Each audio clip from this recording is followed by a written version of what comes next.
কেদারনাথ যাওয়ার পুণ্যফল লাভ হবে এখানে গেলে।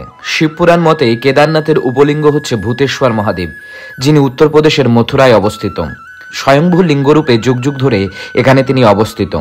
ত্রেতা যুগে ভগবান রামচন্দ্রের ভাই শত্রুঘ্ন এখানের লবণাসুরকে বধ করার জন্য এই ভূতেশ্বর মহাদেবের উপাসনা করেছিলেন, এবং দ্বাপর যুগে ভগবান শ্রীকৃষ্ণ নিজের পিতামাতাকে তীর্থ দর্শন করানোর জন্য এখানে নিয়ে এসেছিলেন।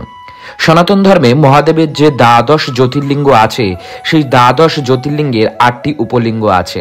তার মধ্যে কেদারনাথের উপলিঙ্গ হচ্ছে এই ভূতেশ্বর মহাদেব। কেদারনাথ দর্শন করলে বা কেদারনাথ গেলে যে পুণ্য অর্জন বা যে ফল লাভ হয়, এই ভূতেশ্বর মহাদেবকে দর্শন এবং পূজন করলে সেই ফল লাভ হয়। এই ভূতেশ্বর মহাদেবে লিঙ্গের উপরে স্বয়ং মহাদেবের মুখের আকৃতি আঁকা রয়েছে, যেটা পৃথিবীর অন্য কোথাও খুব একটা দেখা যায় না। এখানে লিঙ্গের উপরে মহাদেবের মুখের আকৃতি